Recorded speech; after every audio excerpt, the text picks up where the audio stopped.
Donald Trump le dice al líder coreano Kim Jong-un que no se va a salir con la suya y este le responde que pueden hacer gelatina a los Estados Unidos. La verdad es que esta escalada verbal entre los dos países, entre los gobiernos de los dos países, casi parece de risa o la reyerta de dos pendencieros de barrio, pero no lo es si uno piensa simplemente en que está de por medio una amenaza nuclear y el proyecto balístico de ambos países.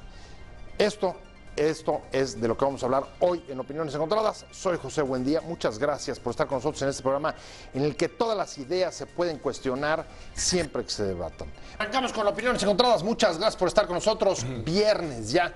Llega el fin de semana. Muchas gracias por haber estado con nosotros durante toda esta semana. Y hoy, como todos los viernes, Pepe Rubinstein, un placer que estés con nosotros. ¿De qué escribiste hoy? Desde Rusia con amor. Ese es el título. Es el título. ¿Y la tesis? La tesis viene siendo, ¿son amigos Trump y Putin? Están retirando gentes de las embajadas. Un día parece como que se acercan, otro día dice que las relaciones con Rusia son las más difíciles que se han pasado durante mucho tiempo y que esto se debe a que no han sabido bien los senadores hacer su trabajo, que son los mismos que no sacaron la reforma sanitaria, y hay una serie de circunstancias que nos hacen pensar que la situación con Rusia está pasando por momentos muy difíciles. Dmitry, ¿cómo se apellida? Canciller. El canciller ruso. Medvedev estaba diciendo que esta es una guerra comercial declarada por parte de Estados Unidos. El hecho es que se están abriendo muchos flancos. ¿Qué sucedería si nos damos cuenta de repente que Estados Unidos declaró presidente al candidato perdedor? Hay una serie de circunstancias. Yo me permití anotar 5 distintas fechas clave que nos hacen pensar que efectivamente Rusia, Medvedev, que Rusia estuvo involucrada durante la campaña y que tiene mucho que ver en el desenlace y en lo que está ocurriendo. Comienza en junio 16 del año pasado, cuando el Partido Demócrata anunció haber sido hackeado. Fueron hackeadas las cuentas de Hillary Clinton y del jefe de campaña John Podesta. A la semana, Rusia filtró una serie de situaciones con respecto a la estrategia de Hillary y cuáles eran sus donantes.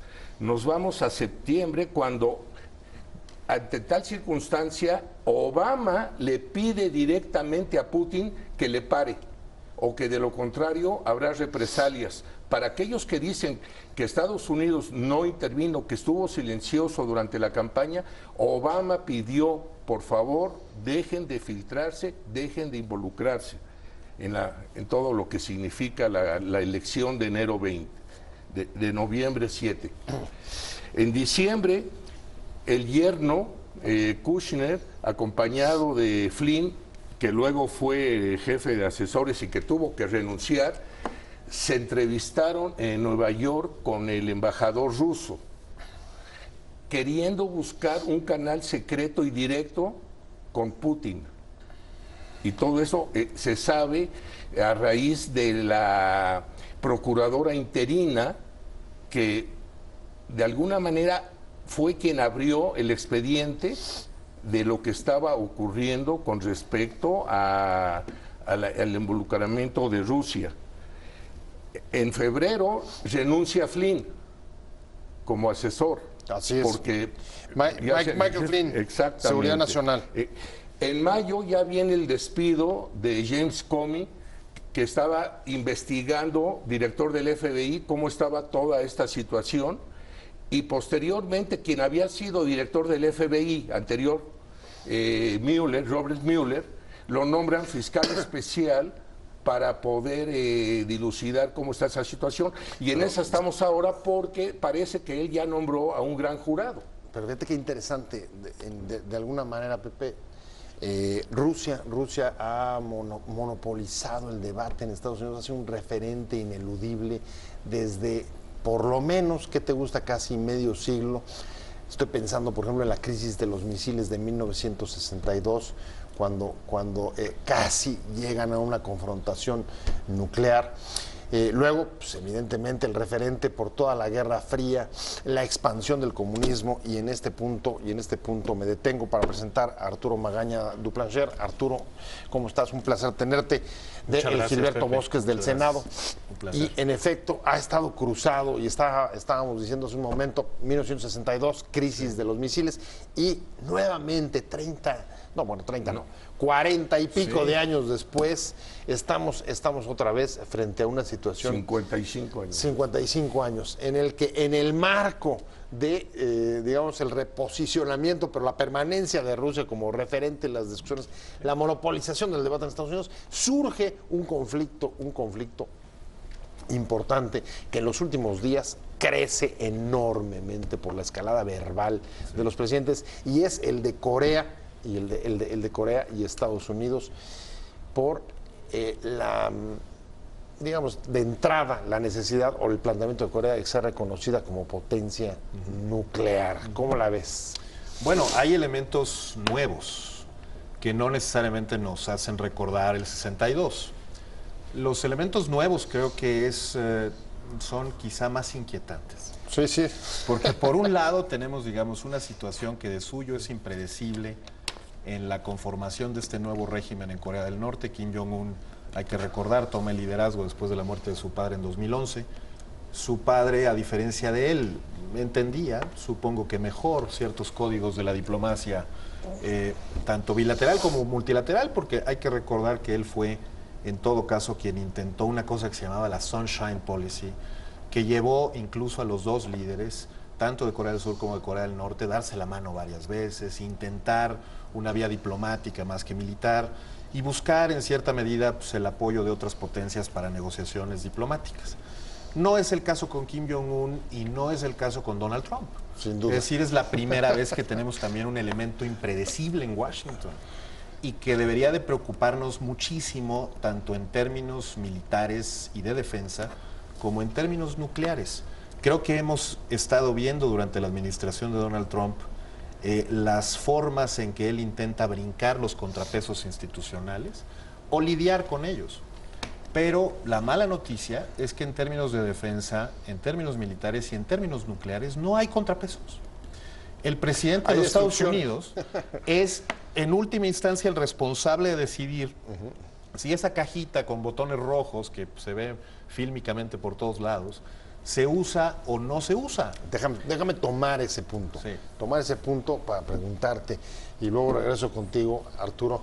A ver, ¿es que Donald Trump y el líder coreano no entienden el riesgo que están creando, el altísimo riesgo, como les dijo el canciller chino, por el aspecto neutral, o es que ellos son el riesgo? Esa es la pregunta. ¿Cuál de los dos? Me lo he preguntado yo. ¿Este conflicto hubiera sucedido de todos modos o sucedió porque están ellos? ¿Ellos son parte del conflicto o el conflicto está de por sí? Y yo le pregunto al más conocedor, ¿por qué el conflicto? O sea, generalmente cuando hay una guerra es porque alguien persigue algo. Hitler quería una expansión en Europa, quería territorio, y el controlar el mundo. Quería expandirse. Aquí no hay un motivo del conflicto, realmente no hay por qué. O sea, si preguntamos de dónde surge, por qué se enojaron, por qué están peleados, o sea, son dos bravucones mentándose y uno al otro y contestando. Hoy le dice que es un bulto, que lo va a hacer gelatina de inmediato, el otro dice que ya tiene cargadas las baterías. Y bueno, son como dos colegiales que están en el recreo viendo quién dice más. El asunto es, ¿de dónde viene? ¿Por qué? A ver, ¿qué quiere Estados Unidos? ¿Estados Unidos quiere intervenir en Corea? ¿Quiere quedarse con Corea? ¿Quiere eliminar a Corea? ¿Corea quiere meterse a Estados Unidos? O sea, ¿quiere invadir Estados Unidos? Ellos son el riesgo. Ellos son el riesgo, o si hubieran sido otros, si hubiera sido Hillary, ¿también estaría en este conflicto? seguramente lo manejaría de otra manera. Porque si vemos al secretario de Estado, a Tillerson, está tratando de bajar las aguas. Bueno, diciendo, hasta el del Pentágono está tratando de bajar Sí, las claro. aguas. Pero voy contigo. ¿Ellos son el riesgo o no entienden el riesgo? Ellos son parte del riesgo y ellos son una amenaza a sus contrapesos. Más Trump que Kim Jong-un, porque Trump es el presidente de una república democrática pluralista con contrapesos. Kim Jong-un es un dictador en un régimen totalitario, entonces pues, no le tiene que preguntar a nadie nunca nada. Pero Trump, en buena medida, digamos, estas declaraciones de esta semana, pues desvelan muchas cosas. En primer lugar, que efectivamente no son las declaraciones habituales que se van creando y confeccionando con mucho cuidado con, digamos, el diálogo permanente con sus asesores de seguridad nacional, en este caso McMaster, el que sustituyó al tristemente caído Flynn, o bien su secretario de la Defensa, su canciller, su jefe del Estado Mayor, etcétera. No, es perfectamente viable que pues, Trump esto lo haya hecho como una perfecta ocurrencia, tratando quizá de generar una simpatía automática con un público de por sí dispuesto a premiar una actitud intransigente frente a los intransigentes, de carácter bélico, etcétera.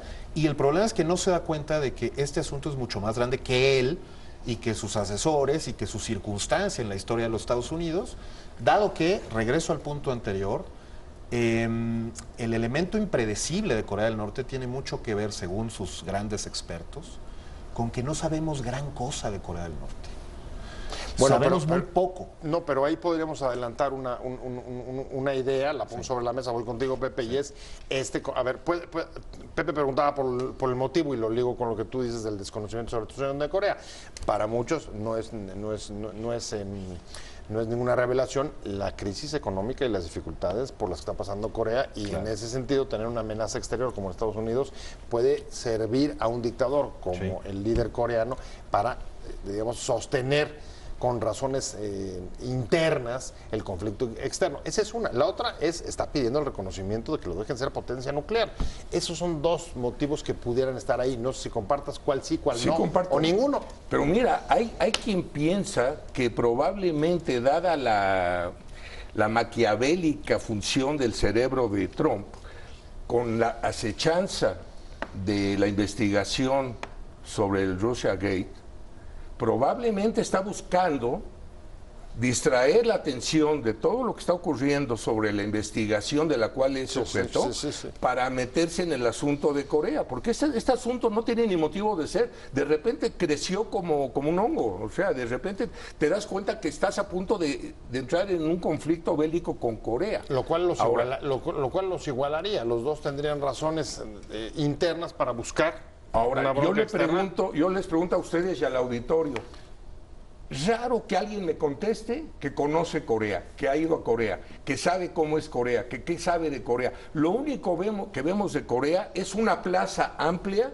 donde desfilan los militares y en el balcón está el señor... Te habla el del PT, estuvo hace poco. Estuvo hace poco, ¿no? Él es el único que me podría decir Anaya. Sí, celebrando al camarada. Bueno, y con todo eso no creo que sepa él tampoco gran cosa. ¿Qué sabemos de Corea? Es un estado totalitario, es un estado policíaco y es un estado sobre el cual quizá... ¿Le debemos tener miedo a Corea? Pues sobre todo es un miedo a lo desconocido. Las agencias de inteligencia se pelean por cualquier mendrugo de información sobre lo que pasa ahí. No hay. Aparentemente, y no me causaría ninguna sorpresa, pues son las agencias de seguridad chinas las que tendrían mayor acceso a ese tipo de información. Pero en definitiva, ¿qué sabemos? ¿Sabemos que es real la amenaza frente a Guam? Yo no lo sé. Es decir, bueno, hay expertos que se pelean a partir de indicios, pero de que ya tienen esa capacidad o no lo tienen. Ha habido un par de pruebas balísticas nucleares exitosas. Esa es evidencia. Ahí está. Esa es evidencia. O sea, de que pueden, son capaces, parece que no hay duda. Bueno, son capaces de llegar a Guam y son capaces de llegar a Chicago y son capaces de hacer la miniaturización de la bomba. No lo sabemos. Es decir, estamos realmente un poco a ciegas. Pero lo que sí sabemos es que en Estados Unidos siempre ha habido, a propósito de Corea del Norte y de casi cualquier asunto semejante de defensa, una discusión interburocrática. Los diplomáticos, evidentemente, en este caso Rex Tillerson y el resto, pues buscando una solución distinta, y los militares, pues obviamente apuntalando una especie como de solución más agresiva. Pero Trump, pues tendría que ser el contrapeso. Trump tendría que ser el contrapeso frente a los militares.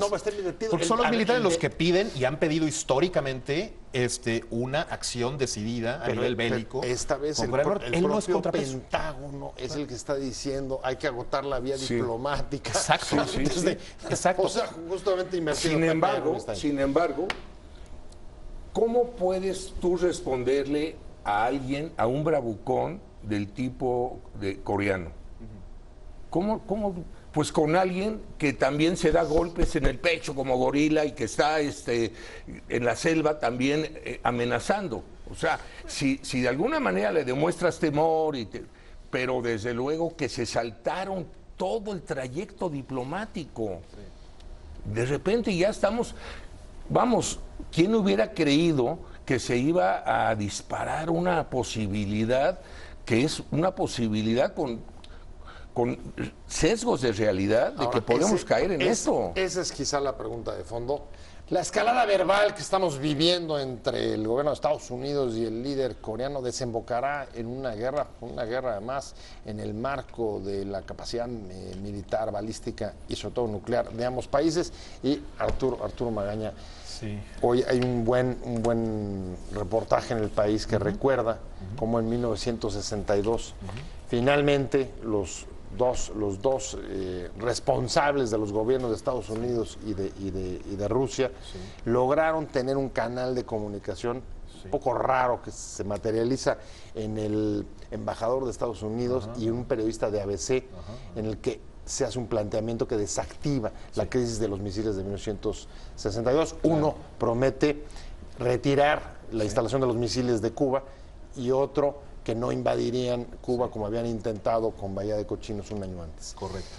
Aquí una de las cosas que llama la atención es no saber ni siquiera, y por eso empecé contigo, porque tú eres el que has hablado de la ignorancia absoluta que supone ese país.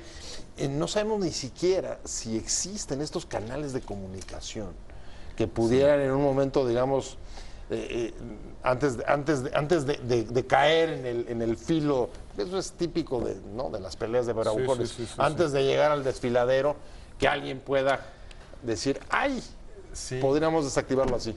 Todo parece indicar que hay un canal secreto de comunicación, le denominan el canal de Nueva York, que es el que logró que el enviado especial para Corea del Norte de Estados Unidos y un alto funcionario de Naciones Unidas, de Corea del Norte en Naciones Unidas, consiguieran la liberación de este muchacho que llegó a morirse a su casa en Estados Unidos después de 2 años de seguramente tremendas torturas físicas. Ese canal de comunicación existe y aparentemente ha existido siempre. Ahora bien, si nuestra referencia es la crisis de los misiles, pues no tenemos a Kennedy y no tenemos a Kissinger y tampoco tenemos a Khrushchev. Es decir, los personajes son altamente volátiles, por decirlo menos, y quizá muy dispuestos a escalar un conflicto cuando que históricamente esas posiciones han buscado no escalarlo. Sin embargo, este proceso diplomático está en marcha. No es que no haya habido nunca proceso diplomático, y tampoco es exactamente lo que dice Trump de que los últimos 25 años no han ofrecido ningún resultado en relación con Corea del Norte. Eso también tenemos evidencia de que es falso. Yo acabo de estar en China hace poco y se comenta mucho lo que pasó en febrero. En febrero China dejó de comprar carbón de Corea del Norte, lo cual aparentemente le está haciendo muchísimo daño, especialmente al régimen, a pesar de que hay intereses chinos imbrincados ahí. Por tanto, por muchos años fue Rusia, efectivamente, la gran potencia que cobijaba al régimen Juche de Corea del Norte. Ya no, ya son los chinos. Y un poco China tendría que ser Kennedy, Khrushchev y todos juntos al mismo tiempo. Es probable que funja así, porque si algo no le conviene a China, es una desestabilización general en la zona que, entre otras cosas, le genera una crisis migratoria y refugiados tremenda, que no quieren vivir y que lo tienen a flor de piel esa resistencia. Pero fíjate qué interesante. Esto yo creo que todavía acelera más tus temores, Pepe Rubinstein, porque justo, y además lo escribía, creo que esta semana, Pascal Bertrand del Río, director Excelsior, haciendo esa comparación entre los presidentes de aquella época de la crisis de los misiles y el de hoy, y situando justo ahí la enorme diferencia entre los dos momentos. Y China y Rusia están viendo cómo se sube al cuadrilátero Estados Unidos. El que va a golpear y va a ser golpeado, el que se está exponiendo es Estados Unidos. El que está poniendo el rostro en Venezuela, en el Russia Gate, ahorita en Corea, el que está saliendo a pelearse, el que está yendo contra la OTAN, el que de repente se está desafiando a quienes habían firmado un tratado en París sobre el problema climático. Y Rusia, en ringside, sentado Rusia y China viendo lo que está ocurriendo. Cualquier conflagración, cualquier situación que ocurra en Corea, los ganones son China y son Rusia. Aunque, y eso también hay que apuntarlo, fue notable el voto en el Consejo de Seguridad de la ONU unánime, incrementando las sanciones contra Corea en un hecho pues que parece sin precedente y hay muchos aliados con Estados Unidos, obviamente. El mundo libre está con Estados Unidos. Y ya lo están manifestando, ya lo están diciendo. Sin embargo, yo me pregunto si es naturaleza humana en vez de estar buscando progreso, en vez de estar buscando por dónde salir adelante tecnológicamente, estamos siguiendo amenazando al otro y metiéndonos en situaciones que estamos seguros que son predecibles, que podrían pararse, que no tenemos. Esta es una guerra como que inventada, toda esta situación.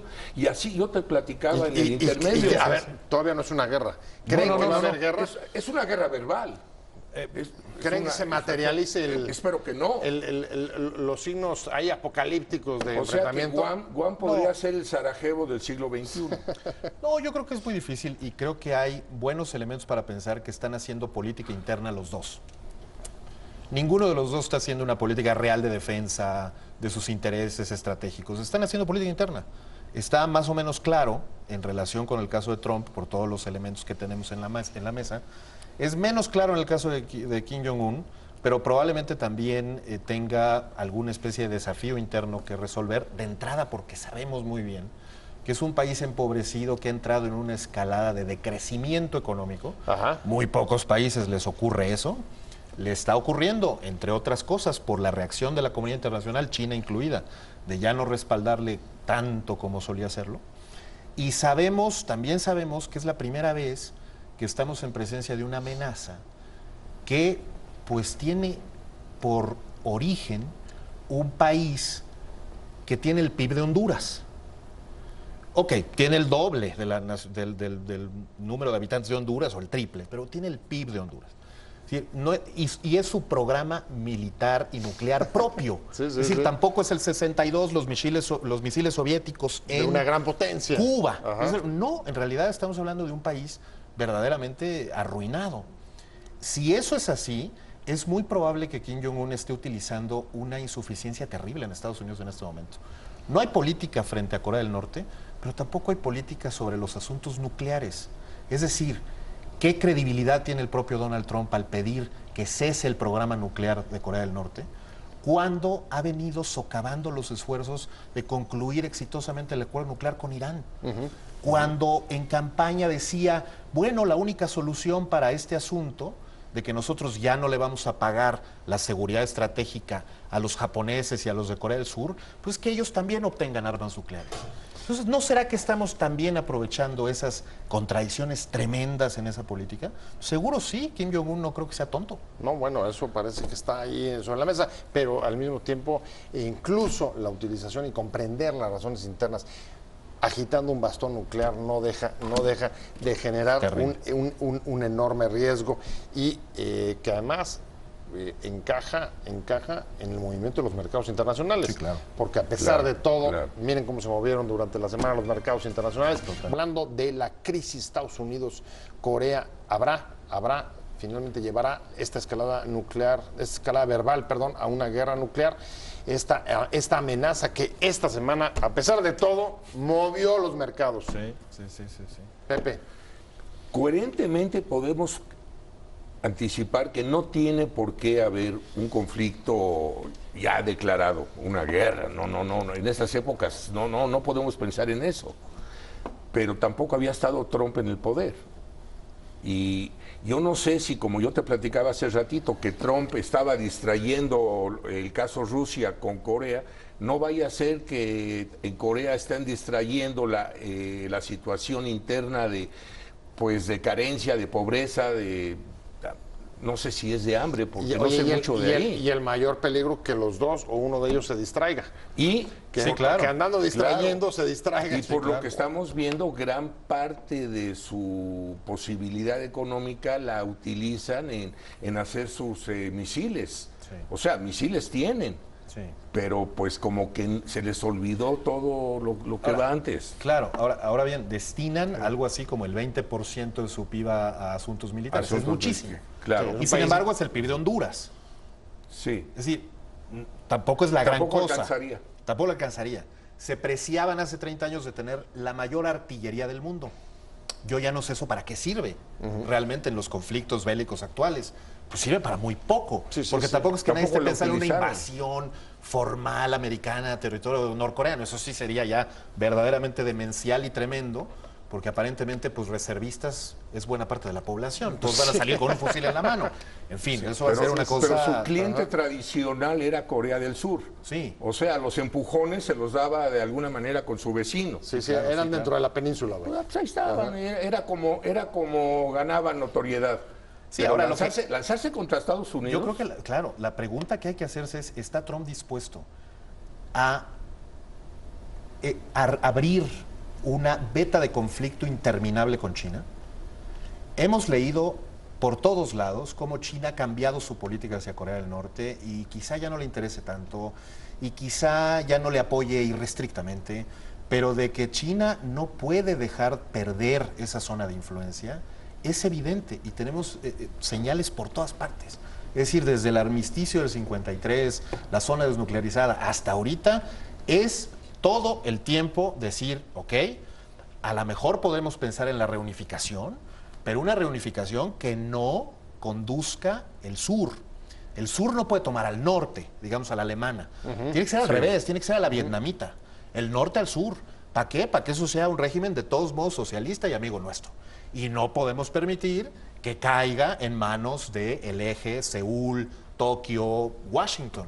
Eso va a permanecer, no es un poco iluso pensar que bueno, que China no meterá las manos porque está en una dinámica distinta. Aunque hoy los chinos están pidiéndole a su gobierno neutralidad. Neutralidad ante un ataque que venga de Corea del Norte, no neutralidad frente a un ataque que venga de Washington.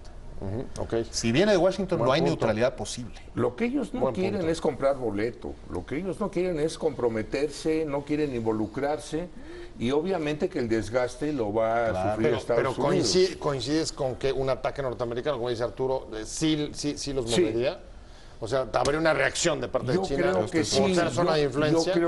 Yo creo que sí, porque China ha predominado en la región y de alguna manera mantenerse como que no ven y no oyen, pues no sería congruente. Tendría que reaccionar. ¿Qué tanto? Pues lo ignoro. Pero sigo creyendo que Rusia se va a acabar beneficiando de las bases que Estados Unidos está dejando un comercio Asia-Pacífico que es codiciadísimo. Bueno, y espero que nos beneficiemos también nosotros. Próxima semana. Ya pasada, ¿no? Empieza la renegociación. Empieza la renegociación del TLC. Pues sí. Mientras la atención quizá siga puesta en el Extremo Oriente. Seguramente así será. Pues muchas gracias. Se nos va el tiempo. Se nos fue rapidísimo. Gracias a ti.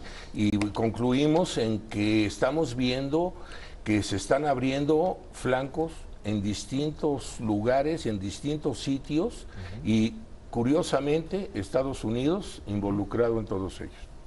Paradójico si fuera así y si coincidieras, porque el aislacionismo que trató desde un principio de hacer, parece que el mundo no se lo está permitiendo. Pues a ver si a todos nos salva el impeachment. Muchas gracias, Arturo Magaña. Gracias a ti. Duplancher del Instituto Gilberto Bosques del Senado de la República. Muchas gracias, Pepe Rubinstein. Gracias a los dos. Nos vamos ya. Tenga un buen fin de semana.